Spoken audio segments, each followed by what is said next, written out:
আজকে আমরা জানব মেহেদি বা হেনার ইতিহাস, এর উৎস, বিস্তার এবং কিভাবে এটি আজ বিশ্বজুড়ে জনপ্রিয় হয়ে উঠেছে। আপনি যদি সংস্কৃতি, ইতিহাস ও সৌন্দর্য চর্চা ভালোবাসেন তাহলে এই ভিডিওটি আপনার জন্য। মেহেদি একটি প্রাকৃতিক রঞ্জক যা লসনিয়া ইনারমিস নামক গাছ থেকে পাওয়া যায়। এই গাছটি মূলত গরম ও শুষ্ক আবহাওয়ায় জন্মে, বিশেষ করে উত্তর আফ্রিকা, ভারত, আরব দেশ ও মধ্যপ্রাচ্য অঞ্চলে। মেহেদির ব্যবহার প্রায় 5000 বছরের পুরনো। প্রাচীন মিশরে এটি খুবই জনপ্রিয় ছিল। কবরে আবিষ্কৃত কিছু মমির হাতে মেহেদির দাগ পাওয়া গেছে। ধারণা করা হয় ক্লিওপেট্রা নিজেও সৌন্দর্য চর্চায় মেহেদি ব্যবহার করতেন।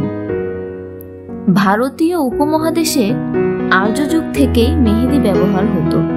হিন্দু বিয়েতে কনের হাতে পা মেহেদি দিয়ে সাজানো একটি গুরুত্বপূর্ণ রীতি। ইসলামে হযরত মুহাম্মদ সাল্লাল্লাহু আলাইহি ওয়াসাল্লাম নিজের দাড়ি ও চুলে মেহেদি ব্যবহার করতেন বলে হাদিসে উল্লেখ আছে। এখনো মুসলিমরা ঈদ ও বিয়েতে মেহেদিকে সুন্নাত হিসেবে দেখে থাকেন। মেহেদির বিস্তার শুরু হয় ভারত, পাকিস্তান, বাংলাদেশ, ইরান, আরব দেশ থেকে ইউরোপ ও আফ্রিকায়।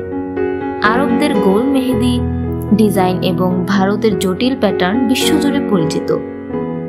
বর্তমানে আফ্রিকার কিছু অংশে, বিশেষ করে মরক্কোতে, মেহেদি একটি সাংস্কৃতিক প্রতীক হিসেবে পরিগণিত।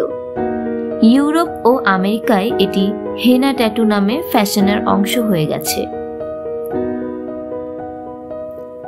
আজকের দিনে মেহেদি শুধুমাত্র উৎসবের মধ্যে সীমাবদ্ধ নয়, এটি ফ্যাশন, স্টাইল এবং প্রাকৃতিক কসমেটিক্স হিসেবেও ব্যবহৃত হচ্ছে। বিশ্বব্যাপী অনেক সেলিব্রিটি হেনা ট্যাটু ব্যবহার করছেন।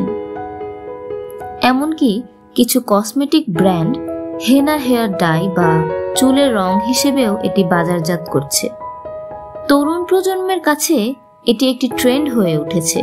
পার্লারগুলোতে মেহেদি ডিজাইনার এখন আলাদা একটি পেশা। ডিজিটাল প্ল্যাটফর্মে মেহেদি ডিজাইন টিউটোরিয়াল রয়েছে হাজার হাজার। মেহেদি শুধু সাজ নয়, এটি চুল ও ত্বকের জন্য উপকারী।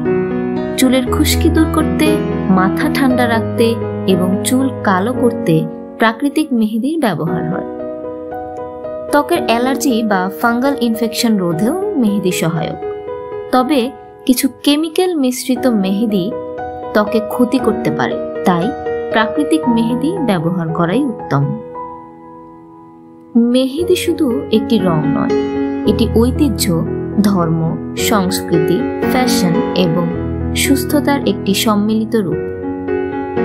হাজার বছরের ইতিহাস ধরে রাখা এই প্রাকৃতিক রং আজও আমাদের জীবনের অংশ। আপনারা কিভাবে মেহেদি ব্যবহার করেন নিচে কমেন্টে জানাতে ভুলবেন না।